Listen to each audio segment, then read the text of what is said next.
Amados irmãos, eu queria compartilhar com os irmãos uma palavra de Deus. 1 Coríntios, vamos ler um texto tão conhecido entre nós.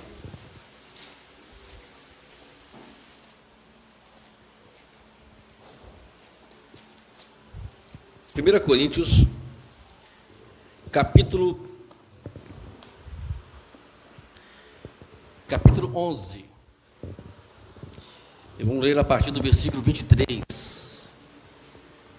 É o texto que nós utilizamos para ser o Senhor. E por essa última Santa Ceia, Deus nos deu um tema, né, muito interessante. Para mim foi muito bom, eu aprendi muito com ele. E minha oração é que os irmãos também aprendam. Eu quero compartilhar com os irmãos também esse tema de hoje.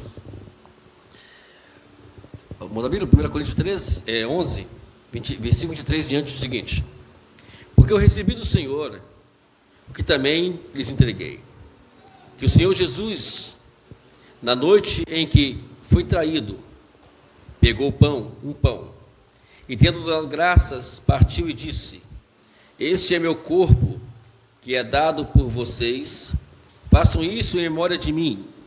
Do mesmo modo, depois da ceia, pegou também o cálice, dizendo: esse cálice é a nova aliança no meu sangue. Façam isso todas as vezes que beberem, em memória de mim.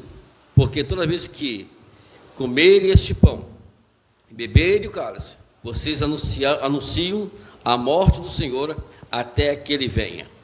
Por isso, aquele que comer o pão ou beber o cálice do Senhor indignamente, será réu do corpo e do sangue do Senhor. Que cada um examine a si mesmo, e assim como do pão, beba do cálice. Pois quem come e bebe sem discernir o corpo, come e bebe para juízo, bebe juízo para si. Por isso que há entre vocês muitos fracos e doentes, e poucos os que dormem.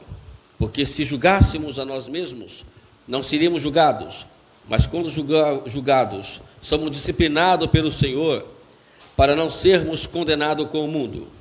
Assim, meus irmãos, quando vocês se reúnem para comer, esperem uns pelos outros, e se alguém tem fome, que coma em casa, a fim de que vocês não se reúnem para juízo. Quanto mais, quanto às demais coisas, eu as ordenarei quando for aí. Então está aí essa passagem. O tema de hoje é as marcas da ceia do Senhor. As marcas. O que ela pode significar para a gente? Que às vezes nós comemos o pão, bebemos o cálice, talvez não entendendo de uma forma completa o significado, o que ela pode marcar em nossa vida. Para que temos que participar da ceia? Talvez seja uma pergunta que alguns possam fazer. Por que eu tenho que estar na ceia? Por que eu tenho que ceiar? Bom, nós temos aqui alguns princípios que eu quero apresentar para os irmãos nesta manhã. E lembrando que a ceia ela também é denominada, ela também é chamada do banquete da graça, que Deus nos dá sempre que nós nos reunimos. Agora, quando nós falamos em marcas, nós lembramos do marco. O que é um marco?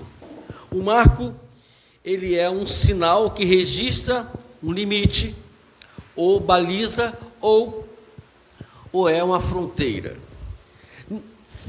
Falando de uma forma figurada, marco é toda a ação ou acontecimento que caracteriza um período, geralmente simbolizando um evento muito importante.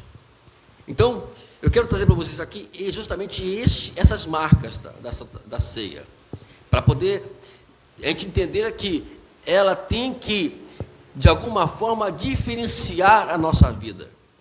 A ceia não podemos participar da ceia simplesmente apenas para comer o pão ou beber o cálice. Ela tem que marcar a nossa vida. Ela tem que trazer para nós um significado maior na nossa vida cristã. Não somos cristãos apenas de banco, não somos cristãos apenas por nome, por carteirinha ou por membro de uma igreja. Temos que ser cristão pelo fato de nós estarmos marcados pela presença de Deus contínua na nossa vida. Se não for assim, vai ficar meio complicado a gente viver como cristão, como deveríamos viver. Então, quando nós falamos de marca, nós falamos da primeira. Qual é a primeira coisa que nos marca a ceia do Senhor? É o pão. O pão está aqui no versículo 23 e 24, nós lemos que ele fala: porque recebi do Senhor, como também lhes entreguei, que o Senhor Jesus, na noite que foi traído, pegou o pão e, dando graças, partiu e disse: este é o meu corpo, que é dado por vocês, e façam isso em memória de mim. O pão, na verdade, simboliza também a morte do Senhor. Quando nós participamos do pão, nós estamos participando também da morte de Cristo. Um dia eu brinquei na igreja, e o pessoal ficou meio cismado, o pastor se virou comigo, por quê? Porque se você participa da morte de Cristo, nós temos um capítulo na Bíblia que eu amo esse capítulo, é um capítulo que me chama muita atenção, que é o 2 Coríntios, capítulo 4. Quando você lê esse capítulo, você vai ver que é o capítulo da morte, né? Onde você lê o capítulo e você fala assim: eu estou vivo, não morri, não, porque se eu estou olhando esse capítulo, não estou vivenciando ele, então assim, não é que eu estou vivo, então eu preciso morrer. Então é a hora que você pede ao Senhor: me mata agora, Senhor, acaba comigo, para que eu possa viver contigo. É o capítulo da morte, né? E a ceia, na verdade, quando você participa do pão, você participa também dos sofrimentos de Cristo.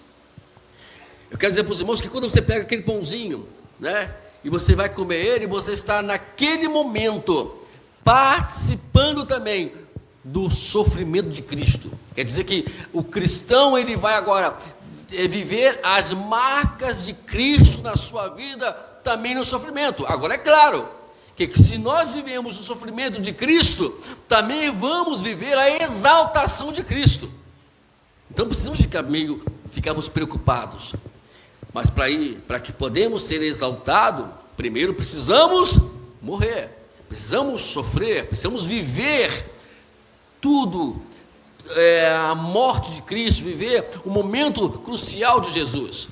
E é por isso que quando se participarmos de uma forma totalmente fora dos padrões bíblicos, nós estaremos também, de alguma forma, estando nas mesmas condições que estavam também os soldados romanos, e aquelas pessoas que diziam: crucifica-o, crucifica-o. Porque na verdade, a gente julga muito aquelas pessoas, né? A gente fala que aquele pessoal foram cruéis com Jesus, que mandou crucificar Jesus, que mandou julgar Jesus, mas as nossas atitudes, às vezes, elas marcam isso também, marcam que nós, sem percebermos, sem nós termos ciência, nós estamos dizendo, como disse também aqueles que estavam lá, dizendo: crucifico, crucifico, com a nossa atitude inconveniente. É por isso que Paulo fala para nós não participarmos de uma forma indigna. Temos consciência, né? Certeza que nós estamos em comunhão uns com os outros. Porque quando nós não vivemos em comunhão com nossos irmãos, porque nós entendemos que a primeira coisa que Jesus pregou no Calvário, que quando ele estava lá em cima, foi justamente o perdão. E se não houver perdão, se não houver comunhão, nós vamos participar da ceia de uma forma indigna. Iremos de alguma forma também participar de uma posição completamente contrária ao que a Bíblia ensina como ser cristão. É por isso que nós temos que vir para a ceia consciente, participar do pão, participar do vinho de uma forma consciente. Então, a primeira coisa aqui é isso, né? E vemos que quando nós falamos em sacrifício, o que seria o sacrifício? Eu escrevi aqui: sacrifício é renunciar voluntariamente ou forçadamente algo que se possui. O que é sacrifício? É você fazer algo que vai exigir alguma coisa de você. Isso não é sacrifício. O que Jesus fez foi isso. Agora é claro que tem algumas coisas que vai implicar como deve ser o sacrifício. Por exemplo, a primeira delas, a comunhão. Para ter comunhão com nossos irmãos, tem que exigir sacrifício. Porque vai exigir que você, às vezes, tolere algumas coisas, que você não vai responder algumas coisas, que você não vai deixar que algumas situações ela venha colocar divisão entre você e o teu irmão. Aí vai exigir de você.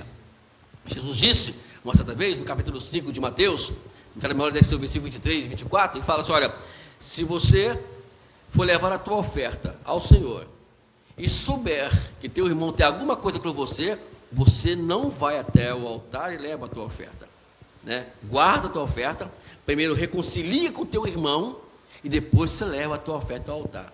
Aí um dia eu estava quando eu estudei essa palavra, eu estava pensando: Senhor, o que significa essa questão de ofertar? Por exemplo, a pessoa está aqui o pastor Silvírio e a pastora Cris louvando o Senhor, eles estão ofertando a Deus. Eu estou aqui pregando, eu estou ofertando a Deus. Quando você pega o microfone, quando você vai vir na igreja, ou qualquer oportunidade, ou qualquer efeito, qualquer atividade da igreja, é uma oferta que fizemos a Deus. E quando fazemos isso fora da comunhão com Deus, não vai funcionar, porque muitas coisas não funcionam quando você quer fazer a obra de Deus. Porque às vezes tem algo dentro de nós que precisa ser consertado. E quando nós tomamos a Santa Ceia dessa forma, nós também quebramos esses princípios. A outra é fé. Ninguém participa da ceia sem acreditar no Deus vivo e poderoso. Não adianta. O que adianta virmos para a igreja, comemos o pão, bebemos o vinho, mas não acreditamos que Jesus morreu, que Jesus ressuscitou e que Jesus vai voltar para buscar a sua igreja, se nós não crermos nele? E a Bíblia fala que sem fé é impossível agradarmos a Deus. E todo aquele que se aproxima de Deus, creia que Ele é o recompensador dos que o buscam. Eu vou para a casa de Deus, então quer dizer que você vai se aproximar de Deus. Eu vou orar a Deus, então você está se aproximando de Deus. Eu estou participando do pão da ceia, então eu estou me aproximando de Deus. Eu estou hoje recebendo uma oportunidade para cantar ou para falar, eu estou me aproximando de Deus. Então isso quer dizer o quê? Que se nós não crermos, nós não vamos levar isso avante. A terceira coisa, essa aí já machuca um pouquinho. Renúncia. Aí eu perguntei: o que é renúncia, né? Eu escrevi, faz questão de escrever, que eu sou muito detalhista nessa área, né? Negar ou recusar algo ou alguma coisa, é rejeitar alguma coisa. Então, renunciar é negar. Por exemplo, até no momento de você estar com Deus, tem que renunciar o WhatsApp, essas coisas todas, né? Às vezes tem pessoas que estão ligadas. Esse dia eu estava rindo de um episódio, um cidadão caminhando, ele está caminhando, e tibum, no buraco, né? Caiu no buraco, coitado. Mas estava ele ali, olhando para o celular. E tem pessoas que não renunciam a essas coisas, né? Não renuncia às redes sociais, não renuncia à sua própria casa, não renuncia, às vezes, um aniversário para poder estar numa atividade importante da igreja. Não que isso não deva fazer, tudo tem o seu tempo, eu concordo com os irmãos, mas tem coisas que a gente pode renunciar. Quantas vezes a gente tem uma programação de aniversário e ali tem, oh meu Deus do céu, pensa no aniversário onde tem churrascos à vontade, pensa no aniversário onde tem salgadinho à vontade, pensa aí, igreja, vai? Aí o pastor Servilho, olha o que ele faz comigo, ele marcou uma reunião, ele marcou um evento evangelístico, e aí eu tenho que, às vezes, eu tenho que agora pesar o que é válido ao Senhor. Eu ir para o aniversário ou ir para a festa, ou ir para a atividade evangelística. Então são coisas que a gente, na verdade, a gente vai entendendo que renunciar à nossa própria vida. O que é o jejum, na verdade? O que é o jejum? Né? O jejum fala que a água não se rejeita, então o jejum não faz parte, a água não faz parte do jejum. Mas aquele café da manhã, né? Hoje eu vou jejuar ao Senhor. E parece que aquele dia é o dia que você tem mais fome, né? Não é verdade, pastor? É o dia que a barriga começa a roncar. E começa aquela coisa a correr dentro de lá e você lembra, eu não posso comer, eu estou em jejum. E não. Aí você passa aquele dia, parece, né, irmão, que a esposa, ela fez aquele banquete, né? Ela adivinhou que vai colocar o irmão na prova, né? Ou alguém colocou você na prova, passando perto do banquete. E a gente tem que rejeitar. Estamos agora esse sacrifício. Esse sacrifício é ir praticamente contra a sua própria vontade. Isso é sacrifício. E às vezes nós queremos muito fazer o louvor do jejum. Na verdade, ele é uma forma de nós quebrarmos a nossa vontade. Como é que você vai dominar a sua carne? Paulo diz lá em capítulo 9 de 1 Coríntios, que fala que eu tenho que esmurrar o meu corpo e reduzi-lo à escravidão. Mas para isso acontecer, eu tenho que dominar ele. Mas como é que eu vou dominar um corpo que não pode ver uma comida que eu já quero comer? Como é que eu vou dominar um corpo a qual eu não me seguro na hora de um banquete? Eu tenho que aprender esses princípios. Então, renúncia também faz parte também de viver a morte de Cristo. Agora, tem outra coisa interessante também, que é a abnegação. Agora, outro lá. O que é abnegar-se?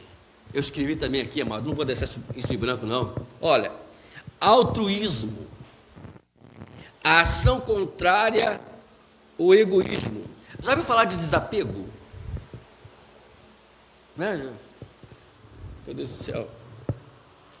Sério mesmo? Ah, Jesus. Eu que todos nós já passamos por isso já, né? Aí vai dando. Esse aqui eu estou te doando. Ah, Jesus, não queria, mas Senhor, eu tenho que desapegar disso, mas dói, não dói? Mas faz parte também do viver cristão. Tem coisas que você tem que desapegar. Tem pessoas que guarda-roupa. O guarda-roupa está cheio de roupa que não se usa. E aí você ouve um irmão, sabe que agora nesse momento de enchente, de pandemia, são tantas coisas acontecendo no nosso país, e você sabe que alguém está lá passando necessidade de uma roupa, de um alimento, ou de coisa semelhante, e nós estamos segurando em casa. Não, essa roupa aqui é quando eu tinha 3 anos de idade, eu não posso dar essa. E outra coisa, foi minha mãe já partiu, papai já partiu, e ele me deu com todo carinho, né? Era do meu neném, ele tinha 1 mês de idade, foi o primeiro presentinho de vovó para ele.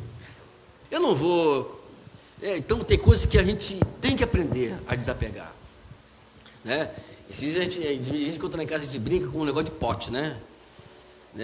Tem uma pessoa que eu conheço que não pode ver um pote que ela fica entusiasmada, né? Eu nunca vi gostar de pote assim. Mas como é segredoso, eu não posso falar quem é essa pessoa, né? Não posso falar essa pessoa. Entendeu? Então, a primeira marca é o pão, a morte de Cristo. Alguns princípios que temos que fazer, que é a comunhão, a fé, amor, renúncia, abnegação. E a segunda marca que nós trazemos também, a ceia traz para a gente, é o vinho, que também é a ressurreição do Senhor Jesus Cristo. Porque se Jesus não ressuscitasse dentre os mortos, quase não saiu, né? Nós não estaríamos aqui. Se ele não morresse, nós não receberíamos o perdão. E se ele não ressuscitasse, não tínhamos consciência desse perdão que a qual ele nos deu. Por isso que a ceia é importante. Ele fala aqui no versículo 25 e 26. Ele fala do mesmo modo, depois da ceia, pegou o cálice, dizendo: esse que é o cálice da nova aliança, no meu sangue. Faça isso toda vez que beberdes em memória de mim. Porque toda vez que comer desse pão e beber o cálice, vos anunciarão a morte do Senhor até que ele venha. Cada momento que estamos participando aqui, tanto do pão como do vinho, estamos anunciando que Jesus está voltando. Quando nós participamos indignamente, quando nós participamos de uma forma displicente, quando nós participamos involuntariamente, estamos apenas dizendo: eu não creio na volta do Senhor, eu não quero que Jesus volte. Mas quando nós estamos aqui adorando a Ele nesse momento, quando pegar o pão e temos ciência que comermos esse pão, estamos participando do sofrimento e da morte do Senhor Jesus, como bebermos do cálice, estamos participando da ressurreição do Senhor Jesus, então dizem, Senhor, volte logo, estamos aqui para poder comemorar, juntos em comunhão, para pedir, Senhor, estamos te aguardando, a tua noiva te aguarda para o Senhor levar para a sua glória. Então está vendo? A ceia do Senhor tem essas significâncias, e a ceia também, na questão da segunda marca, que é o vinho, nos traz alegria, satisfação. O vinho na Bíblia é sempre simbolizado com alegria, não é participar da ceia.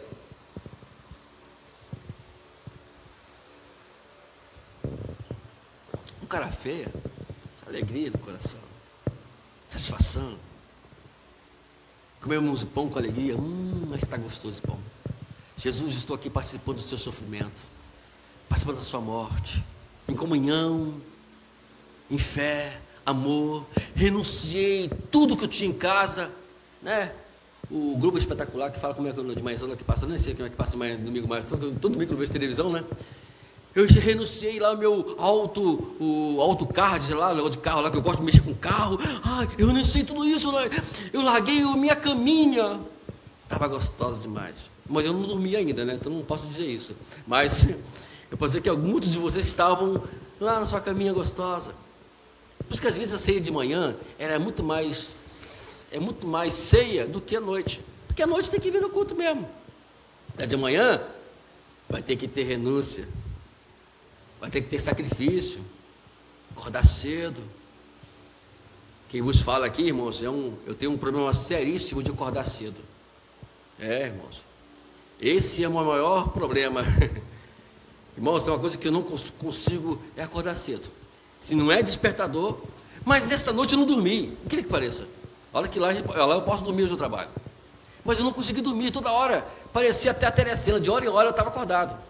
Eu levantava assim, olha, 1 hora, e foi assim, a hora que eu me deitei lá para descansar, até a hora que eu levantei, foi justamente hora em hora acordando, abrindo os olhos. É como Deus fala assim, olha, você vai provar aquilo que você vai pregar, é melhor você fazer sacrifício, não vai dormir também não.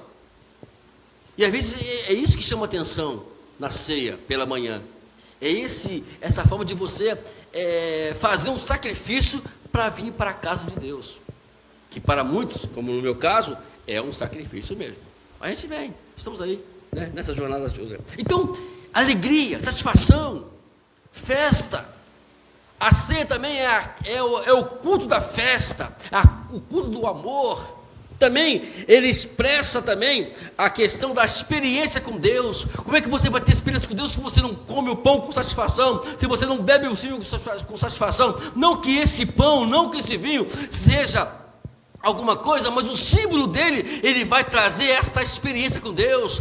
Cura, milagres acontecendo. Eu creio, amados, se vocês crerem, se tem alguma pessoa doente aqui hoje, eu estou entendendo que Deus pode curar mediante que nós falamos sobre fé. Tem que ter fé, tem que acreditar. E ela traz essa experiência com Ele.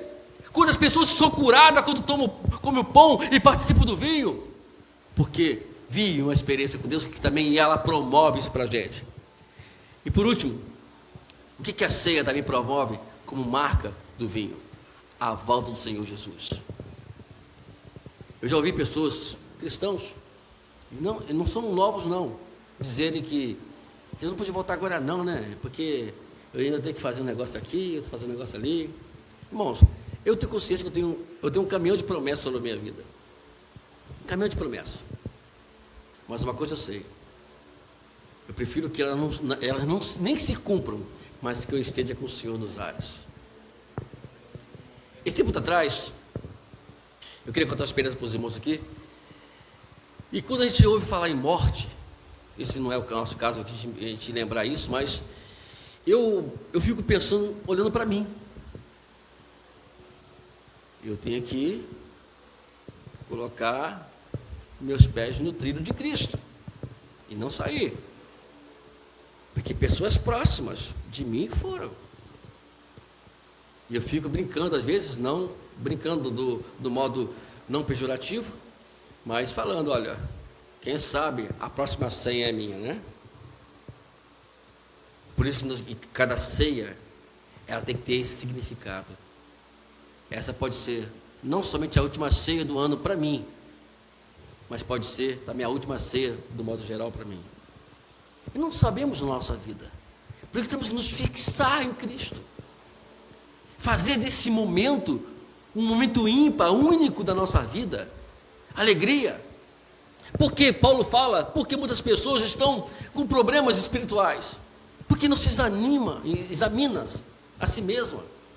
Porque o mundo julga a igreja, porque nós não nos julgamos a nós mesmos. E Paulo fala aqui, olha o que ele diz aqui, no versículo 31, porque se julgássemos a nós mesmos, nós não seríamos julgados. O que quer dizer com isso? Se nós olharmos para nós mesmos, examinarmos que tem alguma coisa errada conosco, o mundo não ia apontar o dedo para a gente e falar assim, olha, aquela igreja ali, aquele crente ali, não iria fazer isso. O mundo julga a gente porque a gente, infelizmente, nós não nos julgamos como deveríamos julgar, porque nós não examinamos. No grego, que examinar é colocar, já viu como alguém coloca um raio-x, alguém já viu o raio-x, né? Que coloca o raio-x na lâmpada, né? Para ver exatamente o que está lá dentro daquele esqueleto lá, né? No grego, examinar está dizendo isso. Coloca a luz, iluminando você. Ilumine a si mesmo. E faça um exame da sua vida. Porque se nós não fazermos isso, como diz aqui o versículo 17, se tomarmos comer o pão e beber o cálice do Senhor dignamente, seremos réu do corpo e do sangue de Cristo. É como eu falei inicialmente. Nós julgamos aqueles que diziam crucificado, crucifica, crucifico, mas se nós não julgarmos a nós, não examinarmos a nós, nós estaremos na mesma posição deles. É por isso que temos que fazer esse autoexame do Senhor. É por isso que Paulo fala aqui que tem muitos fracos e doentes, muitos que dormem, porque não estão levando a sério esse momento ímpar da nossa vida. Que nós podemos carregar as duas marcas da nossa vida. A marca do corpo de Cristo, da morte de Cristo, e carregarmos a marca da ressurreição de Jesus. Morremos com Jesus. Paulo fala lá em Colossenses, capítulo 3. Ele fala assim: se vós ressuscitaste, agora vamos olhar para as coisas que são de cima e não as que são de baixo, porque vós morreste, e as suas vidas estão ocultas, ou melhor, escondidas em Cristo. Se a sua vida está escondida em Cristo, então você morreu, e você também ressuscitou juntamente com Jesus. Então, por isso que Paulo fala em 2 Coríntios 5,17, se alguém está em Cristo, nova criatura é. As coisas velhas, o passado já se foi, se passou, e tudo hoje se faz novo na nossa vida. A cada dia, a cada amanhecer, como nós cantamos hoje aqui, tem que ser um amanhecer de uma nova vida, de uma nova etapa, de novas oportunidades, de novas experiências com Deus. É assim que precisamos fazer a cada dia, a cada amanhecer da nossa vida. E por isso, vamos nos portar em Cristo Jesus. Temos a morte física, que é o pão, e a morte espiritual, que é o vinho, que é as duas marcas que a qual nós aprendemos nesta manhã. Que Deus abençoe vocês. Eu tenho certeza, queridos, tem muitas coisas para Deus a cada dia mais nos ensinar. Que 2021 vai-se embora, né?